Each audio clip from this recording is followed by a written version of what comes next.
하나님 말씀을 보도록 하겠습니다. 구약성경 시편 50편입니다. 구약성경 시편 50편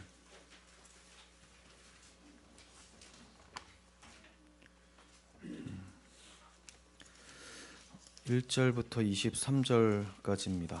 50편 1절에서 23절까지 제가 먼저 교독하고 여러분들 교독하고 마지막 합독합니다. 전능하시니 여호와 하나님께서 말씀하사 해 돋는 데서부터 지는 데까지 세상을 부르셨도다. 우리 하나님이 오사 잠잠하지 아니하시니 그 앞에는 삼키는 불이 있고 그 사방에는 광풍이 불리로다.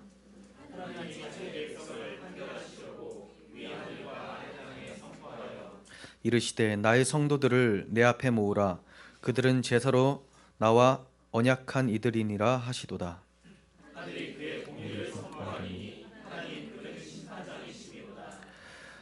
내 백성들아 들을지어다. 내가 말하리라. 이스라엘아 내가 내게 증언하리라. 나는 하나님 곧 내 하나님이로다. 내 번제가 항상 내 앞에 있음이로다. 내가 내 집에서 수소나 내 우리에서 순염소를 가져가지 아니하리니 산의 모든 새들도 내가 아는 것이며 들의 짐승도 내 것이미로다. 주려도 내게 이르지 아니할 것은 새끼와 거기에 충만한 것이 내 것이미로다. 내가 수소의 고기를 먹으며 염소의 피를 마시겠느냐? 예를 드리며 시원하신 이에게 내 소원을 갚으며 환난 날에 나를 부르라. 내가 너를 건지리니 내가 나를 영화롭게 하리로다. 악인에게는 하나님이 이르시되 어찌하여 내 율례를 전하며 내 언약을 입에 두느냐? 내가 교훈을 미워하고 내 말을 내 뒤로 던지며 도덕을 본즉 그와 연합하고 간음하는 자들과 동료가 되며 내 입을 악에게 내어주고 내 혀로 거짓을 꾸미며 앉아서 내 형제를 공박하며 내 어머니 아들을 비난한도다. 내가 이 일을 행하여도 내가 잠잠하였더니 내가 나를 너와 같은 줄 생각하였도다. 그러나 내가 너를 책망하여 내 죄를 내 눈앞에 낱낱이 드러내리라 하신도다. 하나님을 잊어버린 너희여 이제 이를 생각해라. 그렇지 않으면 내가 너희를 찢으니 건질 자가 없으리라. 감사로 제사를 드리는 자가 나를 영화롭게 하나니 그의 행위를 옳게 하는 자에게 내가 하나님의 구원을 보이리라. 아멘. 네, 오늘은 하나님을 잊어버린 너희여, 하나님을 잊어버린 너희여 라는 제목으로 시편 말씀을 전하도록 하겠습니다. 처음 신앙이 생겼을 때 교회를 다니면서 여러 편의 설교를 듣게 되었습니다. 제가 다녔던 교회에서 듣기보다는 다른 교회 홈페이지를 통해서 듣기도 하고 책을 통해서 읽기도 하고 그러면서 어떤 것을 많이 알게 되었냐면 물론 이제 말씀드린 건 잘못된 알미였지만 예배 때 하나님 앞에 드리는 이 헌금은 구약 시대의 제물이었는데 신약 시대에는 재화로 돈으로 드리는 거다. 이렇게 하나님 앞에 철저하게 드리는 삶이 귀하다라는 그런 정보들을 들었었습니다. 그리고 새벽 제단에 나와서 이 제단을 잘 쌓아야지만 하나님의 복이 임한다라는 그런 얘기들도 많이 들었었어요. 구원은 예수 그리스도로 인하여 받는다라는 것은 분명히 들었지만 삶에서 이렇게 헌금을 반드시 내므로써 구약 시대의 제물이 그대로 이어지는 것이다라는 그런 소리를 들었었고 또 제단은 계속해서 쌓아야 된다라는 그런 식의 얘기를 들었습니다. 그러면 여기에서 뭐가 발생되냐면 예수님으로 인하여 구원을 받는다 할지라도 이러한 행위들, 구약 시대의 제사법이나 제단, 제물들이 지금도 변형된 상태로 드려지지 않으면 큰 문제가 있다라는 그런 생각들이 찾아 들어오더라고요. 그러니까 이것은 반쪽짜리 복음이 되어버립니다. 시편은 개인적인 기도로만 그치는 것이 아니라 이 기도 가운데에서 하나님의 복음을 잘 설명하는 내용이 담겨져 있습니다. 신약 성경 중에서 가장 많이 인용된 구약의 성경책을 하나 꼽는다면 시편이에요. 그리고 선지서 중에서는 이사야서가 가장 많습니다. 시편이 우리가 볼 때는 그냥 기도 내용 아니야? 라고 하지만 이 기도의 고백 속에는 메시아 그리스도를 예표하는 내용들이 담겨 있기도 하고 나의 그 무지함과 소망 없음을 철저하게 회개하는 내용도 담겨 있기도 하고 하나님의 약속도 담겨 있기도 합니다. 그러므로 복음을 잘 드러내는 것이 이 시편이에요. 오늘 이 시편 50편은 우리가 예배를 드릴 때 하나님 앞에 어떻게 드려야 되는지에 대해서 잘 설명이 되어져 있고요. 이 예배가 무너졌을 때 우리는 필연적으로 어떠한 삶을 살게 되는지 그러한 것들을 잘 드러내고 있습니다. 한마디로 잘못된 예배와 그 잘못된 예배로 인하여서 이웃과의 관계 속에서 나타나는 불의함에 대해서 문제를 지적하고 있는 것이 시편 50편의 내용이라고 할 수가 있어요. 그러니까 이 50편은 하나님께서 먼저 심판을 하실 사람들을 불러내는 장면이 나옵니다. 부르시고 너희들이 무엇을 잘못했는지 내가 하나씩 얘기해 줄게. 너는 이러한 잘못이 있기 때문에 나에게 심판을 받아야 된다라는 것을 담고 있는 것이 시편 50편이에요. 첫 번째 그 문제는 어떤 문제냐면 하나님과의 관계성의 문제입니다. 제가 서두에 말씀드린 것처럼 예배에 대한 잘못이에요. 예배를 드리긴 했지만 무엇이 잘못됐는가 이것을 주님께서 가르쳐 주시고 있고요. 이 예배가 잘못됐을 때 하나님과의 관계가 잘못됐을 때 이웃들과의 관계에서 위선적인 삶을 살게 되며 불의한 삶을 살게 된다는 것을 지적하면서 너희들이 이러한 잘못을 저질렀다라고 가르쳐 주고 계시는 겁니다. 자, 1절부터 보도록 하겠습니다. 하나님께서 심판의 대상들을 소환해내는 장면이에요. 전능하신 이 여호와 하나님께서 말씀하사 해 돋는 데서부터 지는 데까지 세상을 부르셨도다. 해 돋는 데서부터 지는 데까지 세상을 부르셨다라고 했는데 해 돋는 데서부터 지는 데, 동에서 서로부터, 그러니까 처음과 끝, 양 끝을 다 불렀다라는 말은 모든 민족을 대상으로 다 부르셨다라는 겁니다. 자, 이건 무슨 말이냐면 하나님이 모든 민족, 모든 사람들의 심판장으로서 오셨다라는 거예요. 계시록 20장 12절 보시면 내가 보니 죽은 자들이 큰 자나 작은 자나 그 보좌 앞에 서 있는데 책들이 펴져 있고 또 다른 책이 펴졌으니 곧 생명책이라 죽은 자들이 자기 행위를 따라 책들에 기록된 대로 심판을 받으니라고 사도 요한이 환상을 보게 됩니다. 큰 자나 작은 자, 지위가 어떻든 간에 그리고 그의 행위가 율법적으로 괜찮아 보이든지 좀 덜해 보이든지 간에 모든 사람들이 다 불려 나와요. 그리고 그들의 행위에 따라서 책들에 기록된 대로 심판을 받는다. 하나님의 율법에 비추어서 부족한 대로 다 심판을 받는다라고 말씀합니다.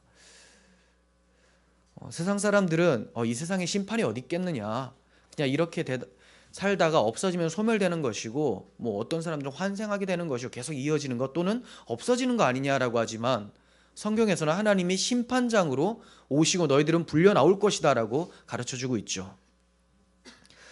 그런데 이렇게 하나님이 심판을 하시는데 순서가 어디에서부터 일어나는지를 우리가 주목해 봐야 됩니다. 2절 보시면 온전히 아름다운 시온에서 하나님의 빛이 비추셨도다 이렇게 나와요. 온전히 아름다운 시온에서 하나님이 빛을 비추셨다. 여기 어딜까요? 온전히 아름다운 시온이라는 것은 하나님의 백성 이스라엘을 가리킵니다. 이스라엘 백성 안에서도 교회 안에서도 사실상 하나님의 자녀가 아닌 자들이 섞여 살고 있기 때문이죠. 이 점을 베드로 사도는 이렇게 얘기를 합니다. 베드로전서 4장 17절에서 하나님의 집에서 심판을 시작할 때가 되었나니 만일 우리에게 먼저 하면 하나님의 복음을 순종하지 아니하는 자들의 그 마지막은 어떠하며 라고 합니다. 즉 하나님의 백성에게서부터 하나님의 집에서부터 교회에서부터 심판은 시작이 된다는 겁니다. 물론 이제 교회에서부터 심판이 시작됐다면 아예 안 믿는 사람들 하나님을 예배한다고 발걸음을 옮기지 않은 사람들은 도대체 어떠하겠느냐, 그 심판은 더 크지 않겠느냐. 하지만 교회 내에서도 하나님의 심판에 따라서 알곡과 가라지로 나뉘어질 수 있다는 것을 말씀을 하고 있죠. 우리는 교회 안에 들어오면 안전하다 이렇게 생각하는 잘못된 경향을 가지고 있는 것 같습니다. 교회 안에 들어오는 것이 안전한 것이 아니라 그리스도 안에 들어와야지만 심판에서 안전해요. 왜냐? 그리스도께서 그 심판을 가져가셨기 때문이죠. 교회가 가져가는 게 아닙니다. 교회는 그리스도께서 심판을 가져가신 것을 믿고 그리스도 안에 거하게 된 사람들을 교회라고 하는 것이지, 이 건물 안에 이 공동체에 참여하고 있다고 해서 심판이 넘어간 것은 아니라는 겁니다. 그러므로 우리가 신앙생활을 하면서 내가 진짜 하나님의 집에서부터 심판이 시작될 때에 이 심판에서 정죄함을 면할 수 있는가 한번 생각해 봐야 되겠죠. 그 면하는 길은 단 하나밖에 없어요. 그리스도 안에 거해야 된다는 겁니다. 빛을 비추셨다라고 말씀을 하시는데, 문맥적으로 보면 흑암 중에 행하던 은밀한 일을 하나님께서 빛으로 밝히 드러내신다라는 겁니다.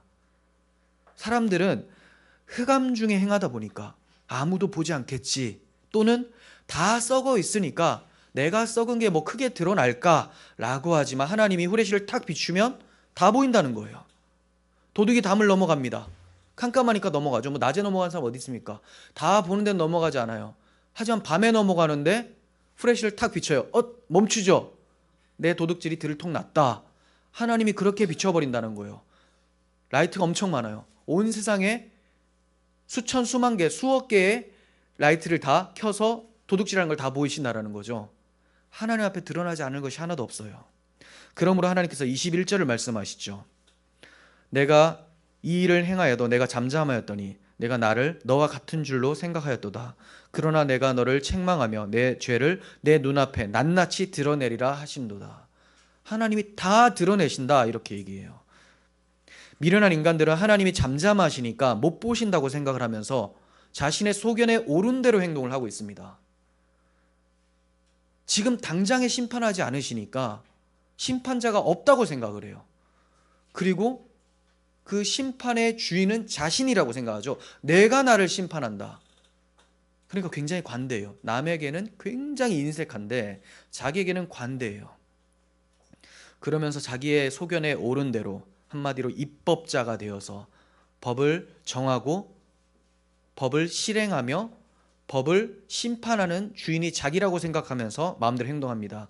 그런 그들을 향해 하나님의 빛이 비추어지면 어떻게 됩니까? 히브리서 4장 13절에서 지으신 것이 하나도 그 앞에 나타나지 않음이 없고 우리의 결산을 받으실 이의 눈앞에 만물이 벌거벗은 것 같이 드러나리라.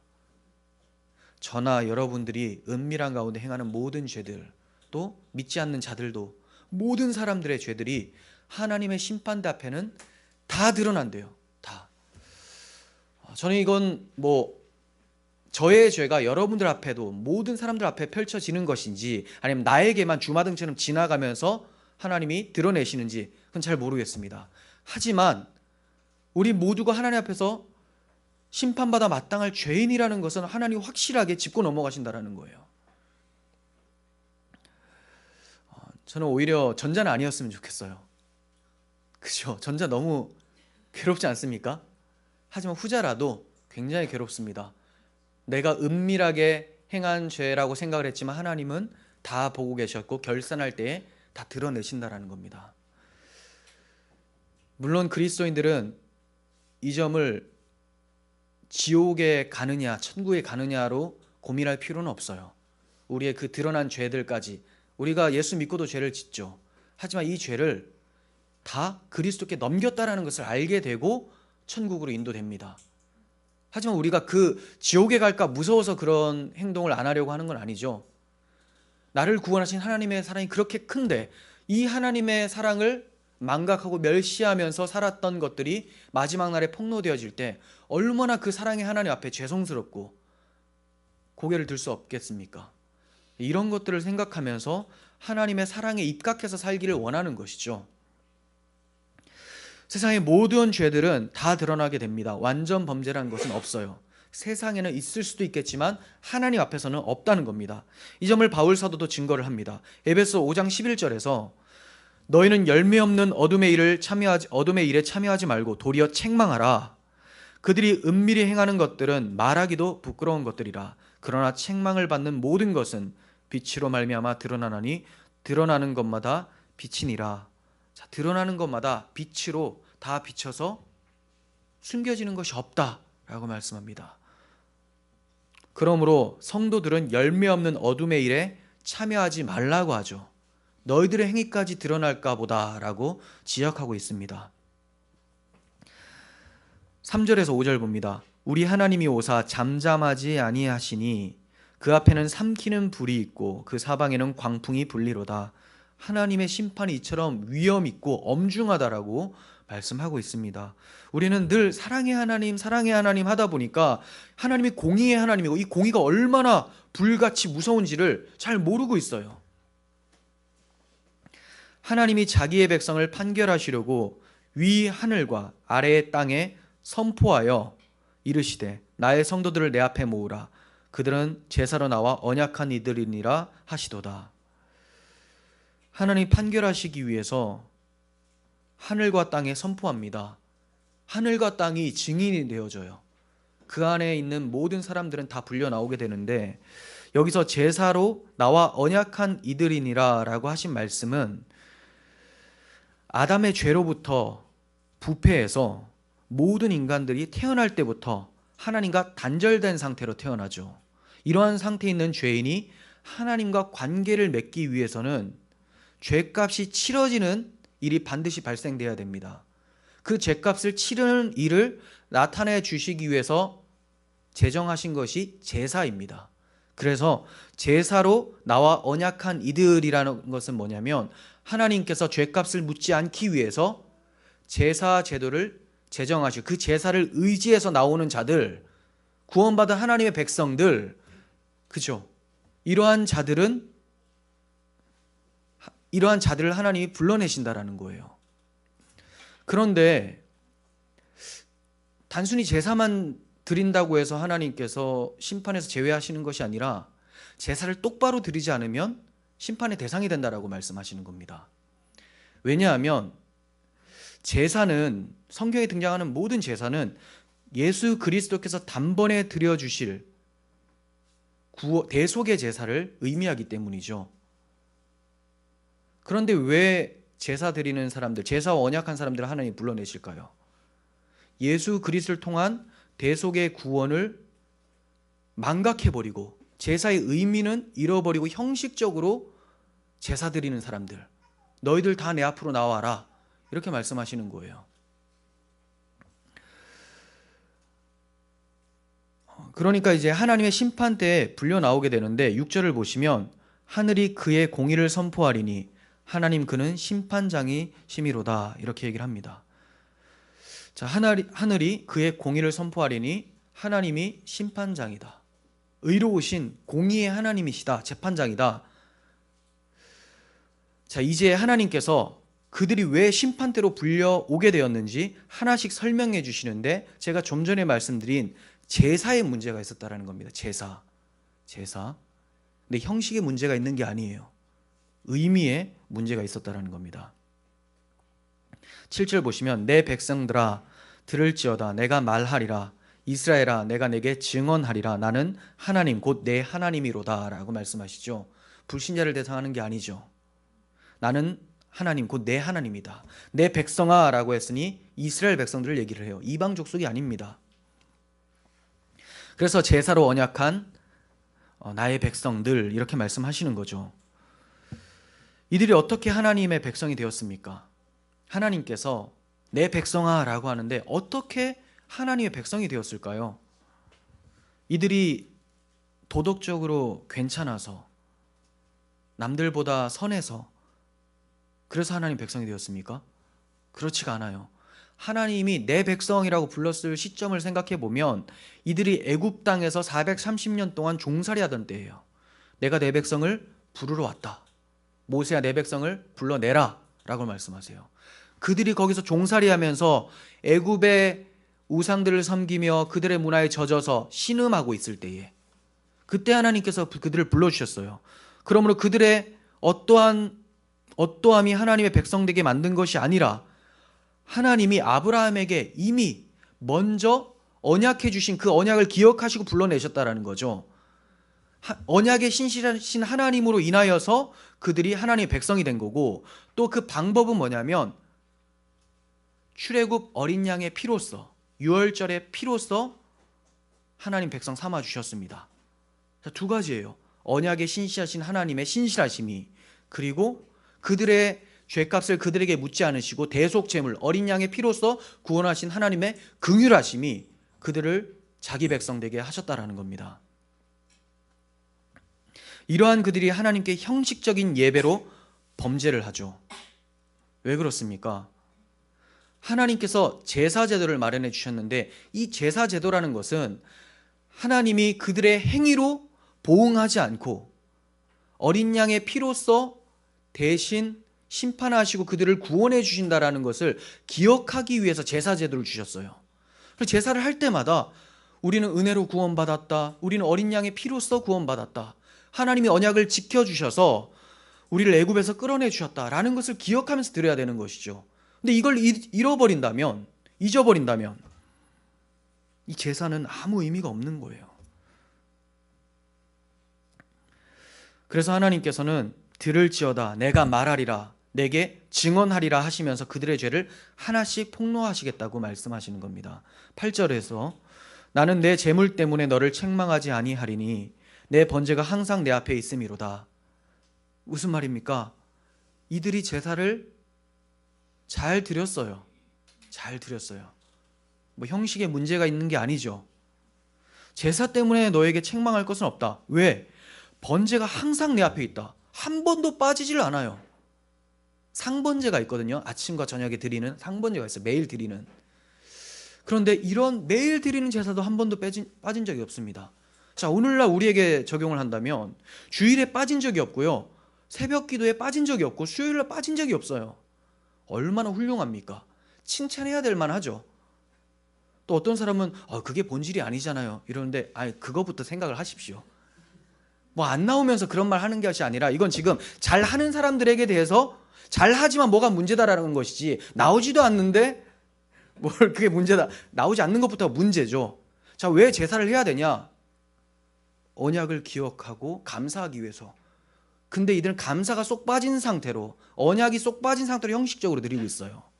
자, 우리가 주일에 예배를 해야 됩니다. 왜 합니까? 받은 은혜가 너무 크니까. 근데 그 은혜를 기억을 못하면서 형식적으로 나와 있는 것을 지적을 하는 거예요. 그러니까 아예 안 나오는 사람은 받은 은혜가 없는 사람이고, 나오긴 나왔는데 받은 은혜를 기억하지 못한다는 것은 굉장히 안타까운, 형식적으로 하나님을 속이려고 하는 또 죄가 되는 것이죠. 너도 나도 다 죄인데, 이제 이 사람들은 겉으로는 굉장히 칭찬을 받을 만한, 다른 사람들 다 속였는데 하나님께는 걸린 이런 이제 범죄자라고 할 수가 있습니다. 9절과 11절 보시면, 내가 내 집에서 수소나 내 우리에서 순념소를 가져가지 아니하리니 이는 살림의 짐승들과 무 산의 가축이 다 내 것이며 산의 모든 새들도 내가 아는 것이며 들의 짐승도 내 것이미로다 라고 말씀합니다. 하나님이 왜 그들의 소와 양을 안 가져가시냐, 염소를 안 가져가시냐? 그거 원래 다 내 거기 때문에 준다고 해서 내 형편이 더 나아지는 것은 아니다. 세상이 다 내 거다.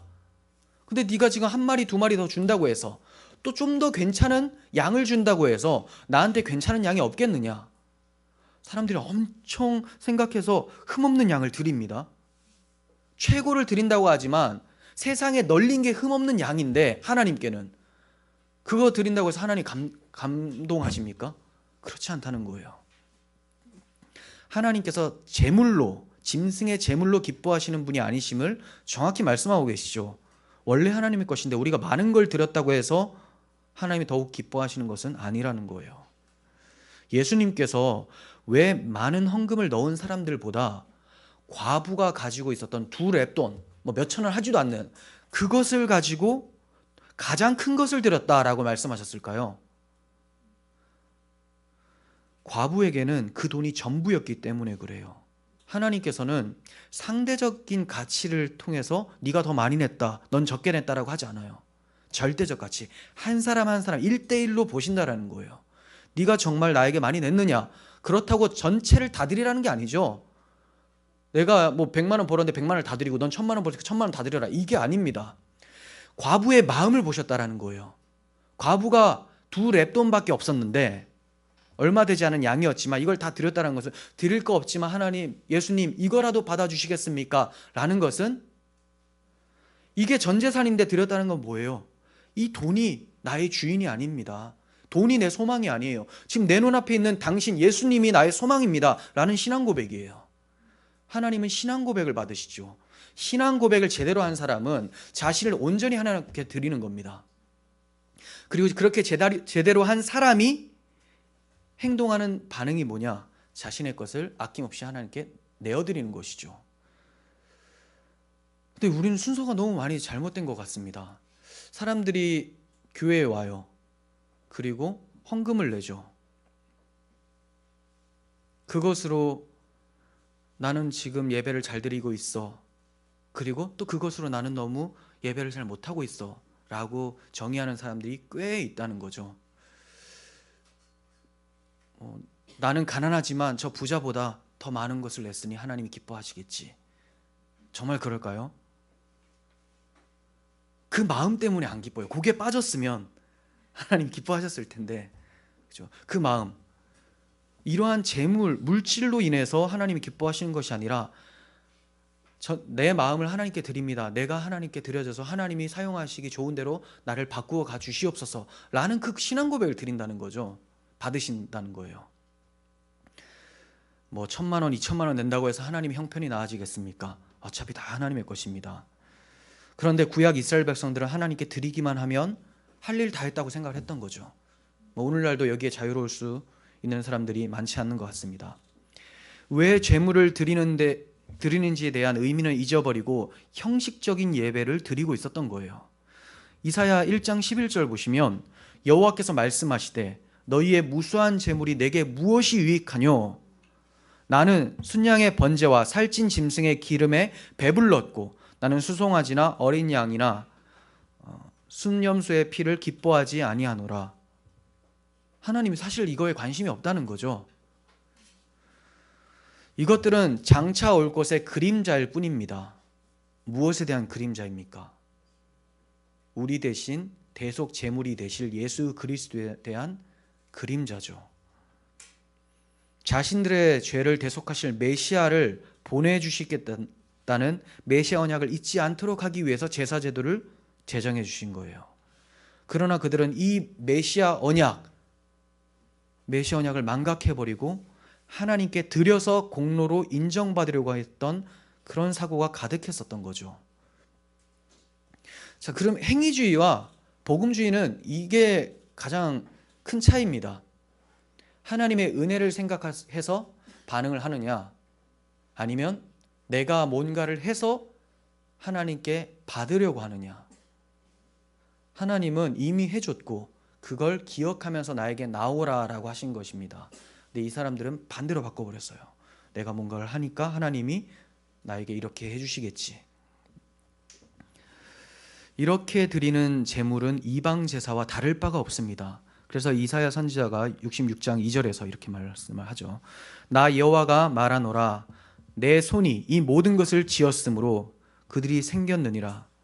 무릇 마음이 가난하고 심령에 통회하며 내 말을 듣고 떠는 자 그 사람은 내가 돌보려니와 소를 잡아 드리는 것과 살인함과 다름없이 하고 소를 잡아 드리는 것은 살인함과 다름이 없이 하고 어린 양으로 제사 드리는 것은 개의 목을 꺾음과 다름이 없이 하며 드리는 예물은 돼지의 피와 다름이 없이 하고 분향하는 것은 우상을 찬송함과 다름이 없이 행하는 그들은, 자, 이건 뭐냐면 이방 제사와 동일하게 하는 그들은 자기의 길을 택하며 그들의 마음은 가증한 것을 기뻐한즉 나 또한 유혹을 그들에게 택하여 주며 그들이 무서워하는 것을 그들에게 임하게 하리니 이는 내가 불러도 대답하는 자가 없으며 내가 말하여도 그들이 듣지 않고 오직 나의 목전에서 악을 행하며 내가 기뻐하지 아니하는 것을 택하였음이라 하시니라. 이스라엘 백성들이 하나님 앞에 형식적인 제사를 드렸습니다. 이건 이방인들이 드리는 제사하고 동일하다고 하죠. 하나님의 말씀은 듣지도 않아요. 하지 말라는 것은 계속하고 하라는 것은 하지 않고, 그러니까 하나님께서 뭘 주신다고 합니까? 이제 그들에게 심판을 주신다. 아수르나 바벨론이 찾아와서 침공하여 박살내겠다, 이렇게 말씀하고 계시는 거죠. 이처럼 제사제물인 소나 양을 예수 그리스도에 대한 예표로 생각하지 않고 하나님의 언약을 망각한 상태로 제사를 드린다면 우상 숭배와 다를 바 없고, 이렇게 행할수록 하나님의 진노는 점점 더 쌓인다라는 것을 우리가 잊지 말아야 됩니다. 우리는 이 말씀을 기복신앙에 젖은 상태로 예배하는 오늘날 하나님의 집에 대한 경고라는 것을 적용할 필요가 있습니다. 오늘날 내가 이만큼 내면 더 큰 것을 주겠지, 내가 2시간을 예배드리면 하나님께서 다른 한 5-6시간의 어떤 그 여유로움을 주시겠지, 항상 기브앤테이크 식으로 하나님을 대한다 보면 하나님의 진노는 점점 커지게 됩니다. 왜냐하면 하나님은 은혜의 하나님이고 먼저 주시는 분이시지, 주신 것을 받아내시는 분이시지, 너희가 뭔가를 했으니까 나에게 줘라, 그럼 내가 참 풍요롭겠다, 이런 하나님이 아니라는 거예요. 하나님께서는 계속해서 죄를 지적하세요. 12절 13절 봅니다. 내가 가령 주려도, 그럴 리가 없겠지만 내가 가령 주려도 내게 이르지 아니할 것은 세계와 거기에 충만한 것이 내 것이기 때문이다. 내가 수소의 고기를 먹으며 염소의 피를 마시겠느냐? 그렇습니다. 모든 것이 하나님의 거예요. 로마서 11장 35절에서 바울은 이 점을 확실하게 얘기를 하죠. 누가 주께 먼저 드려서 갚으심을 받겠느냐? 이는 만물이 주에게서 나오고 주로 말미암고 주에게로 돌아감이라. 그에게 영광이 세세히 있을지어다. 아멘. 모든 것이 하나님으로부터 왔어요. 그리고 하나님으로부터 움직여져요. 그리고 결국은 하나님께 다 돌아갑니다. 그런데 이 땅에서 살아가고 있는 우리 또한 하나님으로부터 왔잖아요. 그리고 하나님으로부터 온 것을 내 것처럼 사용을 하고 있고, 근데 이걸 하나님께 드렸을 때 하나님이 엄청난 걸 줬구나, 이렇게 생각하십니까? 아니라는 겁니다. 하나님께서는 이러한 것들로 제사하도록 하셔서 자기 백성을 향한 하나님의 사랑을 나타내고자 하셨던 거예요. 그러므로 하나님께 제사하는 자들의 마음에 반드시 있어야 하는 것은 감사입니다. 감사. 하나님이 나를 향한 사랑이 이토록 크구나, 이것에 대한 감사함을 가지고 제사를 드리지 않는다면 아무것도 아니라는 거죠. 메시아 언약을 떠올리면서 대속의 은혜를 기뻐하면서 예배하지 않는다면 아무것도 아니라는 거예요. 여러분, 어떠한 마음으로 오늘 예배에 나오셨습니까? 주일이니까 나아가야지. 하나씩 꼬집어 물어보세요. 왜 주일이니까 나아가야 되냐? 항상 생각하는 신앙인이 되었으면 좋겠어요. 왜 주일이면 나아가야 되는가?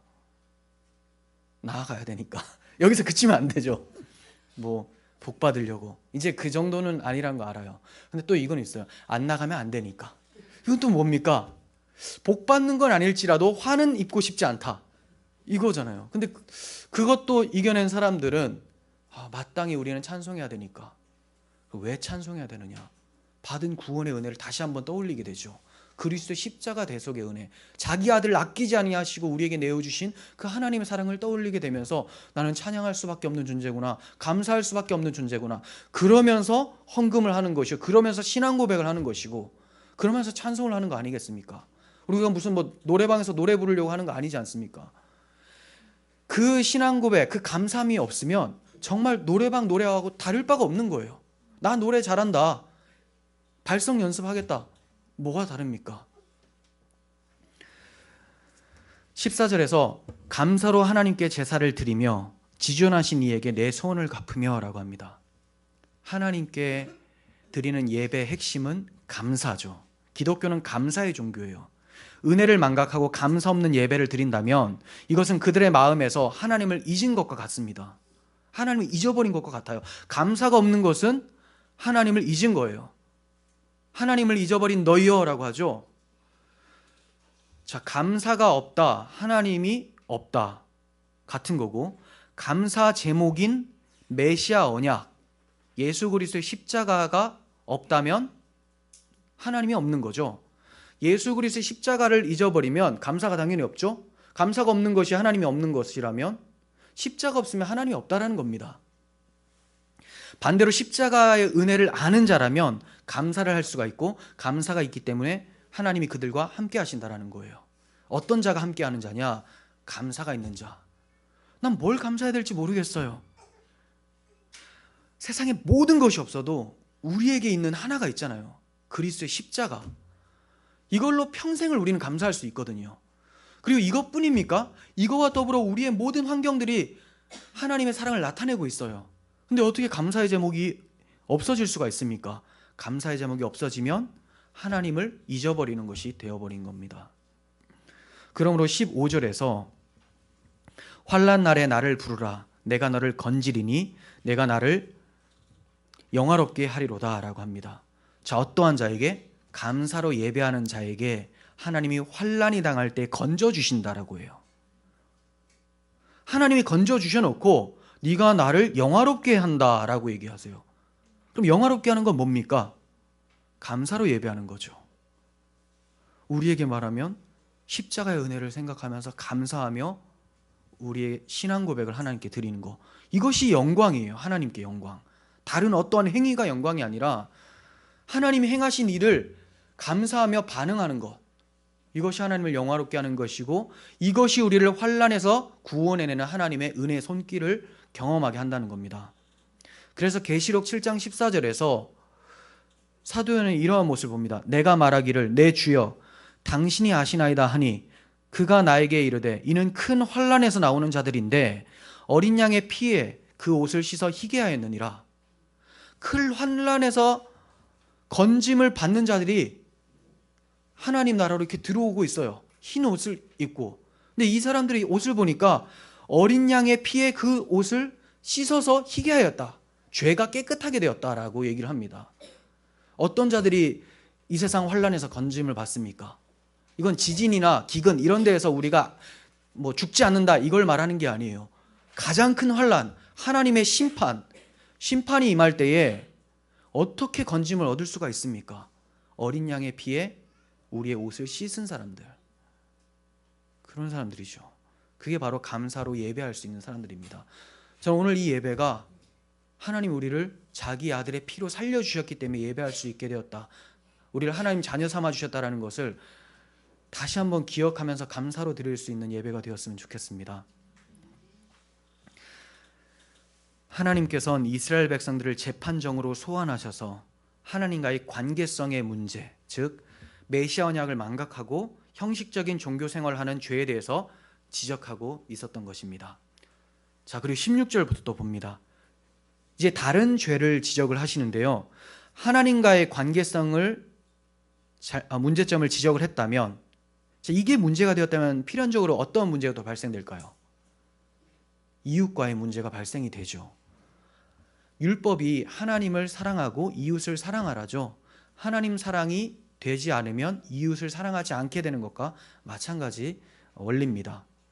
그래서 형식적인 제사를 드리면서 메시아 언약을 잊어버린 사람들은 다른 사람들을 대할 때 위선적으로 대하게 되고 그 사람에 대해서 불의함을 행하게 된다는 것을 지적하고 계십니다. 16절 봅니다.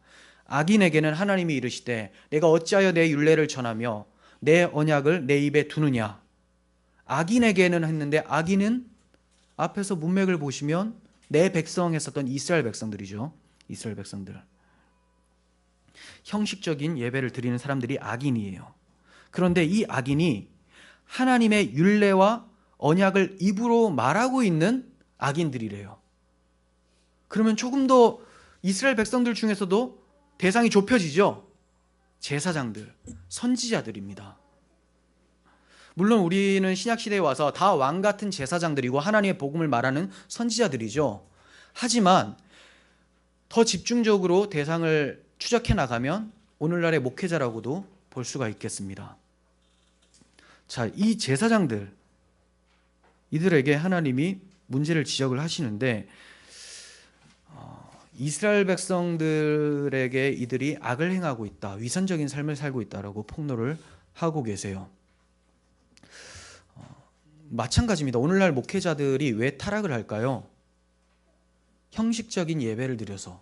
목회자들이 형식적인 예배를 드려요. 더 그렇겠죠. 더 직업이에요. 직업. 이걸로 살아요. 행하는 게 다 이거예요. 그럼 더 은혜롭지 않을까요? 자, 그럴 수도 있죠. 그럴 수도 있어요. 본인이 겸손히 하나님의 은혜를 생각하면서 메시아 언약, 복음을 늘 생각하면서 나 같은 자를 어떻게 강단에 세워주셨을까, 이걸 생각하면서 전한다면 날이 갈수록 복음의 은혜가 충만하면서 하나님이 기뻐하시는 영광스러운 예배를 드리겠죠. 하지만 복음을 잊어버리잖아요. 그럼 여기 왜 섭니까? 돈 벌려고. 그렇게 되는 거예요. 인기 얻으려고. 그래도 우리나라 사람들이 참 좋아서 그래도 목사님이라고 하고 종교 어떤 지도자라고 하면 좋게 보잖아요. 그거 하려고 이런 식으로 전략이 돼버린다는 거예요. 먹고 살려고. 이게 종교인이고 더 극대화시키면 이제 종교 사기꾼이 되는 것이죠. 문제는 복음을 망각한 것, 하나님과의 관계성을 잃어버리기 때문에 이제 뭐가 나옵니까? 목회자들이 윤리도덕이 타락하게 되죠. 뉴스에 막 나오죠. 왜요? 복음을 잃어버리니까 성적으로 타락하고 횡령을 하게 되고 여러 가지 일들이 발생되는 거예요. 놀라운 것이 아닙니다. 놀라운 것은 왜 교회라는 강단에서 십자가 예수로 탄생한 집단에서 십자가가 없어졌을까? 이거에 대해서 놀라워해야 되죠. 17절 봅니다. 내가 교훈을 미워하고 내 말을 내 뒤로 던지며. 제사장들이, 그리고 또 목회자들을 생각해 보시고, 그리고 또 목회자들을 생각하면 여러분들의 머릿속에는 목회자들은 저잖아요. 그렇게 생각하지 마시고 여러분들을 생각하시고, 자, 여러분들이 어떻게 듣느냐? 네가 교훈을 미워하고 하나님 말씀을 싫어한대요. 부딪히니까, 나쁜 짓을 하니까 싫어하겠죠. 그리고 내 말을 내 등 뒤로 던진대요. 등 뒤로 확 던져요. 세상의 말은 귀 기울이고 하나님의 말을 등 뒤로 던지죠. 도둑을 본즉 그와 연합하고. 도둑질한다는 겁니다. 횡령, 그렇죠. 그리고 뭐 여러분의 직장에서 불의한 것으로 이득을 취하려고 하거나 잘못된 방법으로 하는 것들, 이런 것들도 다 도둑이죠. 그리고 주어진 시간에 최선을 다해서 일하지 않는 것도 이제 도둑질이에요. 그렇죠. 회사에 도둑질 하는 거잖아요. 저만 생각할까 봐 계속 이렇게 제가 적용을 시켜드리는 거예요. 자, 간음한 자들과 동료하며. 자, 이 성적 타락이 나타나죠. 네. 그리고 내 입을 악에게 내어주고. 이거는 이제 목회자들로 말하면 다른 복음을 전하는 것이라고 할 수 있겠고, 또 포악한 말을 하는 것. 뭐 하나님의 복음을 왜곡하면서 자기 잘못을 지적하는 사람들한테 주의 종을 비방하면 사하심 얻겠느냐 하면서 막 저주하고 폭언하고 이런 것들. 이 제사장들이 자기 잘못을 그런 것으로 덮으면서 포악한 말을 했던 것이라고 할 수 있겠죠. 또 내 혀로 거짓을 꾸미며 거짓말 잘하고 하는 거죠. 앉아서 내 형제를 공박하며. 이것은 뭐 허물을 이제 들추어내는 것이라고 할 수가 있습니다. 굳이 허물을 들추어내는 이유는 나는 너보다 낫다라는 것을 이제 입증하기 위해서. 그렇죠. 그리고 내 어머니 아들을 비방하는도다. 그러니까 형제간에서도 계속해서 이런 비방이 일어납니다. 이런 것들이 이스라엘 백성들의 제사장 선지자들에게 나타났었고, 오늘날 목회자들 그리고 왕 같은 제사장 성도들에게 많이 나타나고 있기 때문에 하나님의 말씀을 이제 우리가 들을 필요가 있겠죠. 21절 상반절 봅니다. 내가 이 일을 행하여도 내가 잠잠하였더니 네가 나를 너와 같은 줄로 생각하였도다. 하나님이 초대교회 때처럼 뭔가 잘못했을 때 바로바로 심판을 하신다면, 또 구약시대처럼 이런 일들이 잘 생겨나지 않았을 것 같아요. 오늘날에 이제 목회자의 타락이나 교회 내에서 어떤 문제점들. 아나니아와 삽비라가 어떻게 했습니까? 아니, 자기 땅을 팔아서 헌금을 하는데 다 하기는 좀 아까우니까 어느 일부를 감춰놓고 이게 답니다 하면서 딱 가져왔더니 바로 죽어버렸어. 바로. 그럼 거짓말 하겠습니까? 막 하나님 제 마음 아시죠 하면서 드렸어요. 근데 마음이 사실 그게 아니었어요. 마음을 아시는데 그래 안다. 네 마음 안다. 해서 확 죽여버려요. 그러면 이제 벌벌 떨면서 경외함 가운데 헌금하고 예배하면서 막 신앙 고백할 때도 뭐 나는 전능하신 하나님 천지 창조를 믿습니다 했는데 이거 안 믿는데 하면 팍 죽여버려. 저는 안 믿어서 죽었구나 저 집사님. 얼마나 무섭겠습니까? 그죠? 근데 그렇게 안 하시는 거예요. 오래 참으세요. 오래 참으세요. 하실 수도 있어요. 지금도. 하실 수 있는데 안 하시고 계시는 거죠. 지금은 안 하신다. 이렇게 생각하시면 안 돼요. 지금도 하실 수 있어요. 근데 우리가 왜 그렇게 죽었는지를 몰라서 그런 거지. 어떤 사람들한테는 할 수 있고 오래 참으시죠. 오래. 그러다 보니까 내가 잠잠하였더니 내가 너와 같은 줄로 생각하는도다 이렇게 얘기해요. 무슨 말이냐면 간음을 하고 도둑질을 했잖아요. 하나님이 바로 안 죽이시니까 하나님도 간음을 꽤 괜찮아 하시나? 도둑질? 괜찮아 하시나? 그런 줄 알았냐? 하면서 이제 하나님이 드러내신다는 거예요. 몇 가지로 이런 말씀을 이제 좀 생각해 볼 수가 있습니다. 첫 번째는 자기랑 동류로 본 것이죠. 죄를 보고도 넘어가실 불의한 분으로 생각을 하는 거예요. 하나님에 대한 인식이 잘못되어 있죠. 불의한 분으로.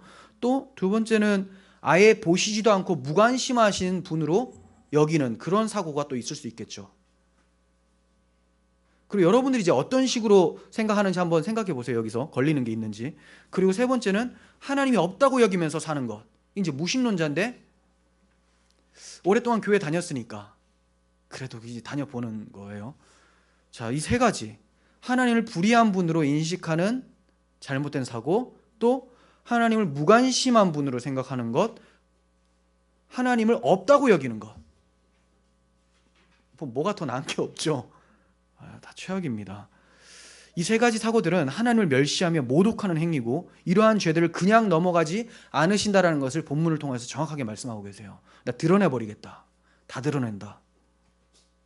21절 하반절 계속 보시면 그러나 내가 너를 책망하여 내 죄를 내 눈앞에 낱낱이 드러내리라. 그렇습니다. 하나님이 보시지 않는 것 같을지라도 다 보고 계세요. 다 보고 계시죠.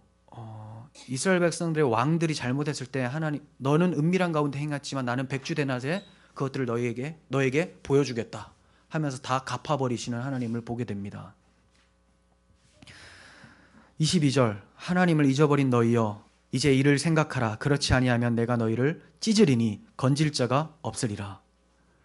하나님을 잊어버린 너희여 이제 이를 생각하라. 어째서 형식적인 예배와 위선적이고 불의한 삶을 살게 될까요? 하나님을 잊어버렸기 때문이죠. 모든 원인은 하나님과의 관계성이 잘못되어 있는 데서 기인합니다. 그런데 하나님을 잊어버렸다라는 말은 앞에서 말씀드린 대로 메시아 언약, 복음, 내가 어떠한 자였는지 어떻게 구원받은지 내가 어떻게 하나님의 자녀가 되었는지 이거 잊어버렸기 때문에 하나님을 잊어버린 것이죠. 그래서 이제 생각하라고 하세요. 뭘 생각해야 될까요? 다시 복음 앞으로 서라. 다시 복음 앞에 서라. 히브리서 3장 1절 그러므로 함께 하늘의 부르심을 받은 거룩한 형제들아 우리가 믿는 도리의 사도이시며 대제사장이신 예수를 깊이 생각하라. 예수를 깊이 생각하라고 합니다. 히브리서 12장 3절 너희가 피곤하여 낙심하지 않기 위하여 죄인들이 이같이 자기에게 거역한 일을 참으신 이를 생각하라. 한마디로 십자가를 참으신 예수 그리스도를 생각할 때에만 우리가 낙심하여 넘어지지 않고 엉뚱한 길로 가지 않는다. 그분을 생각하라. 오늘 본문에서도 하나님을 생각하라라고 해요. 이거 제가 이렇게 설명 안 해드리면 여러분도 이렇게 생각할 수 있어요. 하나님 계시지. 이렇게 하나님을 생각하라. 이 정도에 그칠 수 있다는 거예요. 하지만 그것으로 그치는 것이 아니라 하나님이 나에게 어떠한 일을 행해 주셨는지 그 크신 사랑으로 나에게 행해 주신 그 하나님, 그리고 그 하나님은 오래 참으시지만 반드시 심판하시는 하나님이다. 사랑과 공의의 하나님을 생각해 보라는 겁니다. 그렇지 않으면 내가 너희를 찢으리니 건질 자가 없으리라. 그렇습니다. 만일 그리스도를 생각하지 않고 회개치 않아 계속 죄 가운데 거하신다면 주의 날이 도둑과 같이 이를 것입니다. 그날은 구원의 날이 아니라 심판의 날이 될 거예요. 우리가 처음에 복음을 들었을 때 얼마나 감격스럽습니까? 한번 생각해 보세요. 예수님을 믿은 지 얼마 안 되신 분들은 지금까지도 그리스도에 대한 감격이 클 수 있고, 또 제가 이렇게 말씀드리는 설교가 별로 와닿지 않을 수 있어요. 아니, 이 큰 은혜가 왜 잊혀지지? 의아할 수 있죠. 사실 의아한 거죠. 어떻게 잊혀질 수 있습니까? 그런데 우리는 정말 하나님 앞에서만 딱 살아가야 되는데 우리를 유혹하는 세상 속에 발을 딛고 살죠. 망각하게 만들어요. 유혹거리들이 참 많아요. 처음에는 그리스도의 복음이 너무 좋아서 이것만을 바라보고 있었는데 게으름과 나태함 속에서 세상의 것들을 기웃거렸더니 이것도 꽤 기쁘거든요. 꽤 맛이 있거든요. 하나씩 하나씩 먹다 보니까 인스턴트 식품에 적응이 되어버려가지고 몸에 좋은 것을 이제 안 먹게 되는 상태가 되어버리는 거예요. 그래서 이런 사람들이 복음의 감격이 떨어지고 세속적으로 치닫게 되고, 새신자들은 그걸 보면 의아해하고, 그도 시간 지나다 보면 또 그렇게 빠져버리고. 저는 우리 교회도 크게 예외는 아닌 것 같아요. 왜냐하면 제가 다른 거는 잘 모르겠는데, 여러분들이 처음 교회에 오실 때 이제 믿으시다가 교회를 옮기신 분들도 있을 거고, 또 이제 신앙생활 중단했다 다시 시작하시는 분들도 있을 텐데, 복음을 듣고 너무 감격함 가운데 말씀을 들을 때도 막 열심히 들었어요. 정말 눈빛이 그래 이거야. 그런데 시간이 지날수록 그냥 그 처음에 감격은 없어지고, 뭐 여기서 또 예수님 어떻게 찾아내는지 한번 보자, 이제 이렇게 공부를 하고 계시는 거죠. 공부는 자연적으로 되는 것이고요. 우리는 하나님의 말씀으로 들을 수 있어야 되는 거죠. 두렵고 떨리는 마음으로, 그리고 나를 향한 하나님의 사랑에 감격하는 마음으로 들어야 되는데 그 감격이 점점 사라져요. 뭐 예배 참여도를 봐서도 그렇죠. 우리 교회 사실상 상대적으로 보면 저는 잘하고 있다고 보여지거든요. 하지만 우리 교회 첫 번 오셨을 때의 그 모습과 지금의 어떤 참여도를 봤을 때는 좀 떨어지는 것 같아요. 왜 그러냐? 익숙해지고 이제 별 대수롭지 않은 것 같고. 복음이 익숙해지는 겁니까? 복음은 익숙해지지 않아요. 날마다 감격이 있어야 되죠. 아니, 자기 아들을 죽이신 사건이 그게 익숙해져요? 상상이 안 가는 이유는 익숙한 일이 아니라는 거거든요. 근데 이게 점점 익숙해진다는 것은 내가 하나님으로부터 멀어지고 있다. 하나님을 잊은 너희여, 이걸 기억하시라는 겁니다. 그래서 수요예배를 형편상 못 나오시더라도 꼭 들으시라는 거예요. 꼭. 듣고 계세요? 이번 주 본문이 뭐였습니까? 네, 서원과 11조였죠. 레위기였어요. 지금까지 뭐 출애굽기 이러면 안 돼요. 출애굽기는 한 1년은 아니고 꽤 됐습니다. 그러니까 저는 어떤 여러분들의 형편 이런 말 하는 것도 좀 그러네요. 여러분들의 그 최선을 다해서 하나님의 말씀을 듣기를 그냥 바랄 뿐입니다. 제가 또 율법주의적으로 이렇게 체크하고 그러진 않아요. 저는 우리 교회 몇 명이 오는지 이런 것도 체크도 안 해요. 그러니까 어쩌다 한 번씩 봐서 이 정도 나오는구나 이렇게 하지. 뭐 큰 교회에서는 출석용 체크해서 전도사님들한테 혼내기도 하고 그 빠진 이유를 적어오라 이런 것도 하거든요. 저도 또 그런 걸 한 적도 있고 제가 적어낸 적도 있고요. 근데 그렇지는 않아요. 그런데 여러분들이 제가 걱정한 것은 첫사랑을 잃어버릴까 봐, 하나님을 잃어버릴까 봐, 이게 걱정인 거예요. 23절 봅니다. 감사로 제사를 드리는 자가 나를 영화롭게 하나니 그의 행위를 옳게 하는 자에게 내가 하나님의 구원을 보이리라. 하나님께서 바로 앞에서 복음을 생각하지 않으면, 메시아 언약을 생각하지 않고 감사로 예배를 하지 않으면 찢어버리겠다라고 했죠. 그렇게 마치면 얼마나 무섭고 그렇습니까? 근데 하나님은 항상 그렇게 안 마치세요. 끝까지 참으시고 다시 한번 기회를 주시면서 돌아와라. 내가 이렇게 혼냈지만 사실 너 엄청 사랑하는 거 알잖아. 부모님의 마음으로 말씀하십니다. 감사로 제사를 드리는 자가 나를 영화롭게 하니까 그 행위를 옳게 해서 나의 구원을 받아라. 이렇게 말씀하고 계시죠. 형식적인 예배와 반대되는 영과 진리로 드리는 예배가 되라. 이것이 바로 감사로 제사를 드리라는 겁니다. 영과 진리, 성령을 의지하고 진리이신 그리스도의 말씀을 의지해서 예배를 해라. 그 행위를 옳게 하는 자라는 것은 뭡니까? 위선적이고 불의한 삶과 반대되는 진실하고 의로운 삶, 그리스도께서 하실 만한 그 행동, 그것으로 살아가라는 거죠. 한마디로 마지막에 어떤 식으로 결론을 맺고 있냐면 하나님과의 관계성의 문제를 회복하고 이로써 이웃과의 관계성을 회복해라, 이렇게 말씀하고 있습니다. 그러면 너에게 구원의 감격이 다시 한번 일어날 것이다. 결론은 구원을 보이리라 하고 구원으로 모아지고 있습니다. 구원은 짐승의 제사가 아니라 오직 예수 그리스도의 구속으로만 가능해지는 것이고, 이 구속의 은혜를 아는 자가 그 행위를 옳게 할 수 있는 거예요. 여러분, 하나님을 잊어버리지 않으셨습니까? 다른 모든 것은 다 잘 챙기는데, 출근을 할 때, 어디 나갈 때 휴대폰은 그렇게 잘 챙기는데 하나님을 챙기지 않고 혹시 가고 있지 않습니까? 하나님은 너무 감사하게도 휴대폰은 돌아가야 되죠. 하나님은 그 자리에서 다시 생각해낼 수 있어요.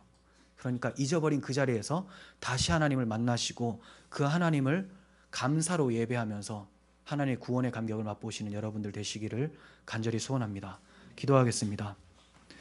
하나님, 저희들이 하나님께서 베풀어 주신 그 크신 은혜, 복음을 잊어버려서 하나님을 마음에서 멀리하고 있지는 않습니까? 저희의 게으름과 나태함과 악함을 용서해 주시고 주님의 긍휼하심과 성령님의 풍성케 하시는 은혜가 저희와 함께 있게 하여 주시옵소서. 그래서 날마다 하나님을 생각하게 하시고 하나님 없이는 살아갈 수 없는 삶이 저희들에게 입술로 고백되어질 수 있도록 은혜 베풀어 주시옵소서. 예수님의 이름으로 기도합니다. 아멘.